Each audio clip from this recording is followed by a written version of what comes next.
Здесь, в глуши, Фредерик меньше всего ожидал встретить домашнее животное. Но у собаки, гулявшей у дороги, явно должен был быть хозяин. Только когда он подошел к ней поближе и решил проследить за животным, он понял, что оно на самом деле здесь делало. И Фредерик понял, что у него нет другого выбора, кроме как быстро позвонить в 911. Фредерик не мог не прийти в некоторое замешательство, когда увидел большого лабрадора, идущего вдоль дороги. Он недоумевал, что такая собака делала здесь в одиночестве. Они были далеко за городом, и сам Фредерик оказался здесь только потому, что ему нужно было 6 часов езды, чтобы навестить свою мать в соседнем городе. Он огляделся по сторонам и не увидел поблизости никаких ферм или других пригодных для жизни мест. Он также не смог определить владельца или кого-то еще, кому могла бы принадлежать собака. Ему было ясно, что это бедное животное осталось совсем одно, и, будучи любителем собак, он не мог просто так оставить это бедное животное. Он остановился рядом с Пааку, опустив стекло, и животное тут же просунуло передние лапы в дверцу, немного застегнув Фредерика врасплох. Эта собака, очевидно, была знакома с машинами и людьми, и он догадался, что, казалось бы, эта собака никак не могла добраться сюда без транспортного средства, и при ближайшем рассмотрении оказалось, что о животном хорошо заботятся. На шее у него также был довольно большой ошейник, что указывало на то, что у животного действительно должен быть хозяин. Теперь, когда ошейник был так близко, Фредерик смог немного рассмотреть его, но не сразу обнаружил на нем бирку с именем или какую-либо другую информацию.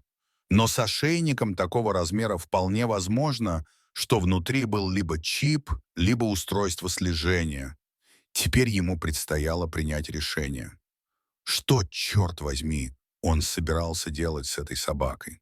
Она явно хотела с ним пообщаться. Сначала он подумал, что она, возможно, хочет залезть внутрь. Но когда он открыл заднюю дверцу своего автомобиля, собака на самом деле отступила на несколько шагов. Он также начал лаять на Фредерика, но не так, чтобы это навело его на мысль о том, что собаке что-то угрожает. Казалось, он просто хотел привлечь его внимание. Фредерик не знал, что делать дальше. Он хотел помочь этой собаке, так как все больше и больше убеждался, что животное здесь совсем одно. Единственный способ, который он мог придумать, это посадить животное в свой грузовик и отвезти в ближайший приют для животных. Они могли разослать сообщение о том, что собака найдена, надеясь, что они дойдут до ее владельца. Но, как он ни старался, собака не садилась в его машину. Оно даже не позволяло Фредерику прикасаться к нему. Вероятно, оно боялось, что он схватит его и его затащит в машину. Фредерик мог бы тут же решить, что это того не стоит, и продолжить свое путешествие. Но что-то внутри него удержало Фредерика от этого шага. К этому времени он уже понял, чего хочет это странное животное. Оно хотело, чтобы он последовал за ним, потому что каждый раз, когда Фредерик делал шаг в направлении собаки, собака тоже делала шаг, и всегда в одном и том же направлении. Это животное хотело его куда-то вести, и Фредерику стало чрезвычайно любопытно, куда это. Он посмотрел в том направлении, куда пыталась убежать собака, и ему быстро стало ясно, что на своей машине он никуда не доберется. Это место можно было пройти пешком. Он глубоко вздохнул, запер за собой машину и направился в том направлении, куда пыталась направиться собака. И сразу стало ясно, что животное действительно оценило это. Он начал вилять хвостом и постоянно оглядывался на Фредерика с радостной улыбкой на морде. Животное доставило его именно туда, куда и хотело, а у самого Фредерика осталось множество вопросов. Он уже написал матери, что будет немного позже, но понятия не имел, сколько времени займет эта экспедиция. Они шли по открытому полю, Фредерик следовал за нетерпеливым лабрадором. Когда они приблизились к густому лесу, простота местности противоречила ожидавшим их трудностям. В ролях. Высокие деревья отбрасывали длинные тени, намекая на неизвестный путь, по которому они собирались идти. Макс уверенно шел впереди, высоко задрав хвост, продираясь сквозь подлесок. который отмечал границу между известным и таинственным лесом. По мере того, как кроны деревьев сгущались, шаги Фредерика становились неуверенными. Яркий дневной свет с трудом пробивался сквозь листву, создавая под ними тусклый полумрак. Он слышал шорохи и отдаленные крики невидимых существ, напоминавшие ему о дикой местности, в которую он забрел. Тропинка, если ее еще можно было так назвать, вилась все глубже в лес. Ее изгибы и повороты диктовались уверенными шагами собаки. В тишине леса Фредерик заметил перемену. Макс, который до этого держался на некотором расстоянии, теперь позволил Фредерику подойти ближе. Это вновь обретенное доверие было очевидным, когда Макс остановился и стал чаще оглядываться, чтобы убедиться, что Фредерик все еще здесь. Их молчаливое общение крепло с каждым шагом, преодолевая пропасть между человеком и животным, компаньоном и проводником. С растущим доверием между ними Фредерик увидел свой шанс.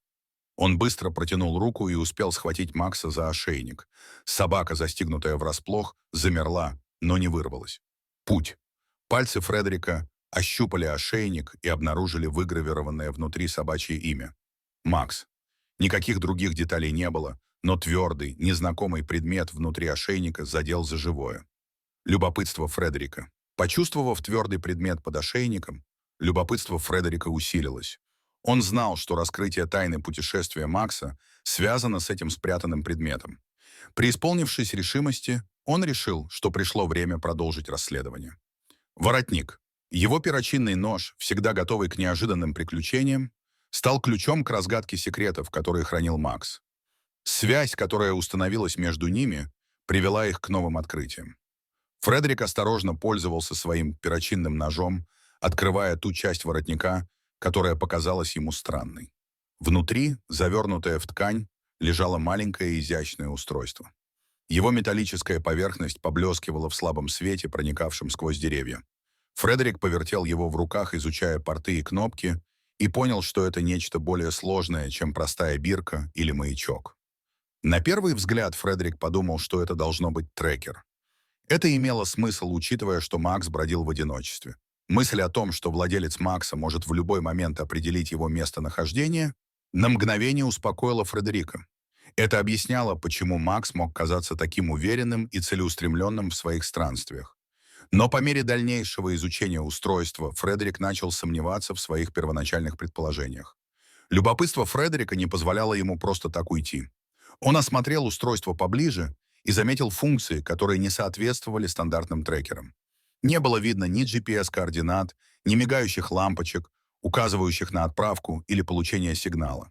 Вместо этого Фредерик обнаружил небольшой динамик и порт micro-USB, что говорит о том, что устройство предназначено для записи, а не для отслеживания. Фредерик осознал, что у него в руках диктофон, а не трекер. В связи с этим возник вопрос: зачем кому-то понадобилось записывать то, что слышит или видит собака? В лесу? Вокруг них было тихо, если не считать естественных звуков дикой природы. Мысль о том, что приключения Макса были задокументированы, озадачила Фредерика. Это казалось необычным для обычного домашнего животного. Наблюдая за устройством, Фредерик заметил функцию, которую он упустил из виду. Возможность отправки. Это означало, что устройство могло не только записывать, но и передавать записи. Вывод был тревожным. Мог ли кто-нибудь прямо сейчас подслушивать их передвижения и разговоры? От этой мысли у него по спине пробежал холодок. Однако это открытие только усугубило загадку цели пребывания Макса в этих лесах. Держа устройство в руках, Фредерик чувствовал себя так, словно оказался в центре головоломки, в которой не хватало кусочков. Диктофон, спрятанный в ошейнике Макса, указывал на цель, выходящую за рамки обычного наблюдения.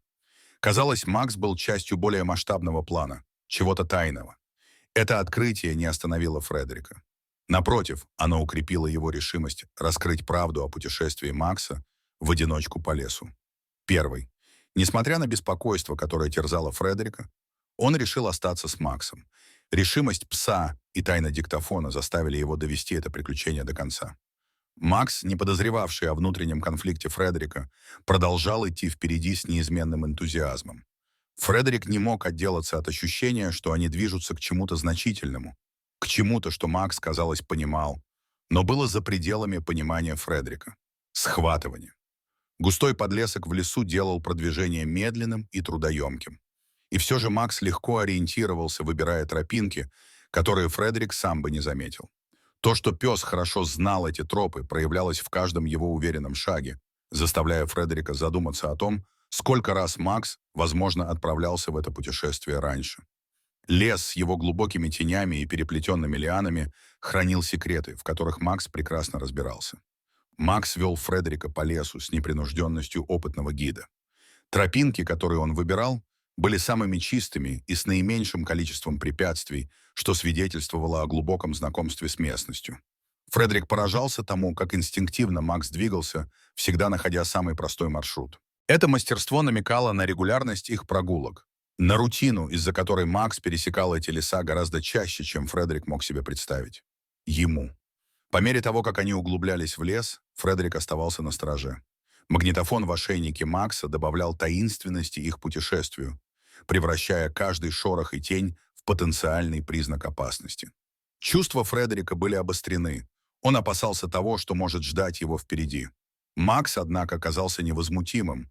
Он шел вперед с уверенностью человека, хорошо знающего эти леса, оставляя Фредерика размышлять о том, что их ждет. Внезапно телефон Фредерика зазвонил, и тишину леса прорезал пронзительный звонок. Взглянув на экран, он был ошеломлен, увидев, что на нем высвечивается имя его матери. «Как я вообще могу здесь обслуживаться?» — вслух удивился он, отвечая на звонок. Голос его матери, чистый и обеспокоенный, был последним, что он ожидал услышать в разгар своего необычного приключения. «Что ты задумал?» — спросила его мать, услышав его запыхавшееся приветствие. Фредерик поколебался, затем рассказал странную историю о Максе и таинственном устройстве. На другом конце провода повисла тяжелая пауза. Его мать, всегда готовая дать совет или поделиться своими мыслями, замолчала, и эта реакция еще больше усилила беспокойство Фредерика. Когда она, наконец, заговорила, в ее голосе слышалось беспокойство. «Я слышала об этой собаке», — призналась она. Ее слова были медленными и тягучими. «Это похоже на городскую легенду». Фредерик остановился, крепче сжимая телефон. Мысль о том, что Макс может быть частью местного мифа, была столь же интригующей, сколь и тревожащей. Следующие слова его матери были произнесены с такой неохотой, что у Фредерика по спине пробежал холодок.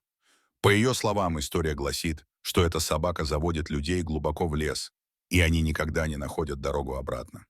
Фредерик застыл на месте, и только шелест листьев и отдаленные крики диких животных нарушали тяжелую тишину, воцарившуюся после ее предупреждения. Несмотря на серьезность слов матери, Фредерик не смог сдержать усмешки. «Это просто совпадение», — утверждал он, скорее, чтобы успокоить себя, чем оспаривая легенду. Макс был прямо там, осязаемый и реальный, тихо дышащий у его ног.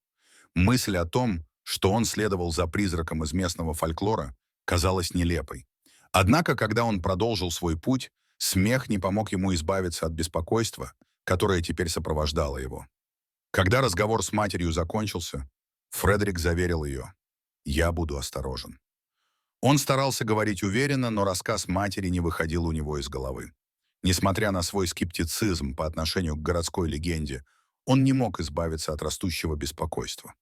Макс продолжал идти вперед, не обращая внимания на перемену в поведении Фредерика, уводившую их все глубже в лесные объятия. Когда Фредерик шел позади Макса, его беспокойство усилилось. Маршрут собаки петлял по лесу, больше не следуя какой-либо заметной тропинке. Хаотичность их траектории беспокоила Фредерика. Деревья выглядели слишком похожими, и отсутствие четких ориентиров заставило Фредерика понять, что они все больше отклоняются от привычного маршрута. Приключение приняло тревожный оборот, заставив Фредерика усомниться в намерениях Макса. Осознание этого сильно поразило Фредерика. Они уже давно сбились с пути. Паника охватила его, когда он осознал, что, возможно, не знает обратной дороги. Лес, когда-то казавшийся захватывающей тайной, теперь казался лабиринтом, созданным для того, чтобы сбивать с толку. Воспользуйся. Доверие Фредерика к Максу пошатнулось, когда тяжесть их изоляции стала ощутимой. Решив, что зашел уже достаточно далеко, Фредерик остановился. Он повернулся в ту сторону, откуда они пришли, полной решимости вернуться к привычным следам. Возбуждение от того, что он следовал за Максом, испарилось, сменившись настоятельной потребностью вернуться туда, где он чувствовал себя в безопасности. Когда он сделал первые шаги в сторону от Макса, его охватило чувство облегчения, смешанного с разочарованием. Решение Фредерика уйти не понравилось Максу. Лай собаки, который когда-то был дружелюбным и приветливым, стал громким и агрессивным. Это была поразительная перемена, которая заставила Фредерика замереть на месте. Он оглянулся на Макса. В его глазах были замешательство и беспокойство. Не совершил ли он ошибку, пытаясь уйти? Внезапная перемена в поведении Макса свидетельствовала о том, что на карту поставлено больше, чем Фредерик предполагал. Когда Фредерик попытался уйти, Макс бросился перед ним, преградив ему путь с вновь обретенной агрессией. Сердце Фредерика бешено заколотилось. Дружелюбный пес, за которым он шел, теперь был непреодолимой преградой. Взгляд Макса встретился с его взглядом, наполненным такой напряженностью, какой Фредерик раньше за ним не замечал. Перемена в поведении от компаньона к противнику была резкой и пугающей, бросая тень страха на Фредерика. Фредерик. Губы Макса скривились, обнажив зубы, когда он медленно приблизился к Фредерику. Рычание пса эхом разнеслось по безмолвному лесу, отчего по спине Фредерика пробежали мурашки. Это был не тот Макс, которого он знал. Агрессивная поза пса и его медленное продвижение вперед дали понять, что это не так. Он почувствовал угрозу. Инстинкты Фредерика кричали ему, чтобы он бежал от надвигающейся опасности. Не имея другого выбора, Фредерик повернулся и побежал. Он выбрал направление, любое направление, руководствуясь чистым инстинктом, чтобы избежать угрожающего присутствия позади него. Макс последовал за ним, но, к удивлению Фредерика, он начал обгонять собаку. Густой лес превратился в размытое пятно, когда он бросился бежать. Адреналин подпитывал его отчаянное бегство. Звуки погони постепенно затихали, давая ему проблеск надежды. 10 минут показались ему вечностью, но бешеный стук его сердца начал замедляться. Фредерик больше не слышал лая Макса или звуков погони. Он остановился, переводя дыхание, и прислушался. Лес вокруг него был безмолвен. Тишина была такой глубокой, что почти оглушала. На мгновение он позволил себе поверить, что избежал непосредственной опасности. Переведя дух, Фредерик почувствовал недолгое облегчение. Оглядевшись, он понял, что понятия не имеет, где находится. Деревья не давали никаких указаний, а тропинки были давно потеряны. В животе у него поселилось неприятное чувство. Было ли предупреждение его матери пророческим? Так легенда стала реальностью для ничего не подозревающих путешественников. Страх смешивался с сожалением, когда он, совершенно один в бескрайней пустыне, обдумывал свои дальнейшие шаги. Достав свой телефон, Фредерик надеялся на слабый сигнал, но на экране не было никаких полос. Слабая связь, за которую он цеплялся, теперь исчезла. Изоляция давила на него тяжелым грузом, и он начал осознавать это. Он был совершенно один. Устройство, которое связывало его с остальным миром, теперь было просто бесполезным куском металла и пластика в его руке. По мере того, как солнце опускалось все ниже, по лесной подстилке протянулись тени, предвещая приближение ночи. Паника охватила Фредерика при мысли о том, что он может оказаться застигнутым врасплох в темноте. Ему нужно было найти укрытие, но он застыл на месте, не зная, куда идти. Лес, огромный и равнодушный, не давал никаких указаний, только уверенность в том, что он проведет ночь в темноте. Фредерик заставил себя двигаться, бесцельно блуждая в сгущающихся сумерках. Его глаза напряженно всматривались в темноту, ища убежище во все более враждебном окружении. При мысли о том, что ему придется провести ночь, беззащитному перед стихией и тем, что еще может таиться в лесу, у него по спине побежали мурашки. Каждый шорох и треск веток под ногами усиливали его чувство уязвимости. Как раз в тот момент, когда им начало овладевать отчаяние, впереди темноту прорезал слабый свет. Сердце Фредерика затрепетало от надежды. Свет означал цивилизацию, а, возможно, и безопасность. Темнота вокруг него больше не казалась абсолютной, когда этот маяк звал его к себе. Преисполнившись решимости, он двинулся навстречу обещанию человеческого присутствия. Свет становился все ярче на фоне ночи. Свет привел Фредерика к маленькой хижине, окна которой отбрасывали в ночь теплый, манящий свет. При виде этого скромного строения посреди дикой природы его охватило облегчение. По мере того, как он приближался, детали хижины становились все отчетливее. Деревянные стены, простая дверь и шелест дыма из трубы. «Я!» В душе Фредерика затеплилась надежда, заставившая его поверить, что он, возможно, нашел убежище. Фредерик приблизился к окну, привлеченный внутренним светом, и поднял руку, чтобы постучать. Но осторожность овладела им, остановив его движение. Изоляция и недавние испытания с Максом научили его ценить осторожность. Он размышлял о неизвестной природе обитателей хижины. Были ли они дружелюбным убежищем, на которое он надеялся, или чем-то более зловещим? Проявив осторожность, Фредерик присел под окном, используя слабое свечение своего телефона, чтобы незаметно снять интерьер. Он стремился мельком увидеть, кто или что находится внутри, не привлекая ничьего внимания к своему присутствию. Тихая ночь скрывала его передвижение, позволяя ему незаметно собрать улики.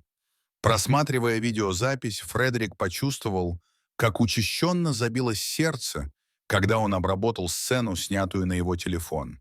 Он увидел интерьер хижины, предметы и, возможно, подсказки к загадочному поведению Макса. Он был ошеломлен, задаваясь вопросом, было ли это целью Макса. С самого начала. После просмотра видео у него возникло больше вопросов, чем ответов. Осознав серьезность того, что он обнаружил, Фредерик понял, что ему нужно немедленно уходить. Но когда он приготовился к отступлению, его телефон показал, что есть доступ к Wi-Fi. Это был спасательный круг, которого он не ожидал, исходящий из того самого места, откуда он теперь стремился сбежать. Желание бежать боролось с возможностью обратиться за помощью. Ни секунды не колеблясь, Фредерик подключился к Wi-Fi в хижине. Первым делом он набрал 911 через интернет, отчаянно пытаясь сообщить о своем затруднительном положении любому, кто мог помочь. Когда связь установилась, он приготовился поделиться своей историей, компрометирующим видео и своим местоположением, надеясь на быструю реакцию на беспрецедентную ситуацию. Фредерик быстро напечатал свое затруднительное положение, поделился видео и своим местоположением с оператором. Окно чата было маленьким лучиком надежды в кромешной тьме. Его пальцы быстро двигались, описывая события, которые привели его сюда, в надежде, что это электронное обращение принесет помощь, в которой он отчаянно нуждался. Яркое свечение экрана было его единственным источником света, когда суматоха внутри хижины нарушила ночную тишину. В одно мгновение его связь с внешним миром прервалась. Wi-Fi отключился. Его поразило внезапное осознание. Его присутствие больше не было секретом. Они знали, что он здесь, и его окно безопасности закрылось. Паника Чейза Бегина усилилась, когда Фредерик услышал, как распахнулась дверь, и чей-то голос резко скомандовал: «Хватайте его!». Звуки погони наполнили воздух, заставив его немедленно пуститься в бегство. Адреналин подстегнул его ноги, толкая его в темноту, прочь от хижины, подальше от голосов. Но по-настоящему его напугал звук знакомого лая. Макс бросился в погоню. Когда он метнулся между деревьями, взгляд через плечо подтвердил его опасения. Это был Макс. Его фигура казалась тенью на фоне меньшей тьмы, движимой гневом или приказом. Собака, которую он узнал, а теперь ставшая орудием его преследования, была неумолима. Рычание Макса и быстрый топот его лап по лесной подстилке раздавались где-то позади, слишком близко. Осознав тщетность своего бегства в обволакивающей темноте, Фредерик остановился, повернулся лицом к атакующему псу. Сердце бешено колотилось в груди, смирение смешивалось со страхом. Он приготовился к удару, к зубам Макса. Это был момент истины, когда он столкнулся с тем, что, как он надеялся, никогда не наступит. Ночь затаила дыхание, когда человек и собака стояли на краю пропасти. Когда зубы Макса оказались всего в нескольких дюймах от него, его агрессивное поведение изменилось. Вместо того, чтобы кусаться, он остановился, подергивая носом, обнюхивая Фредерика, и в его глазах промелькнуло узнавание. Пес, который гнался за ним с таким рвением, теперь колебался, разрываясь между приказами и воспоминаниями. Рычание Макса стихло, когда он узнал Фредерика, напряжение в его теле ослабло. Агрессия сменилась любопытством, когда он обнюхал все вокруг, подтверждая свое знакомство. Фредерик с облегчением понял, что Макс видит в нем не угрозу, а друга, с которым он гулял ранее.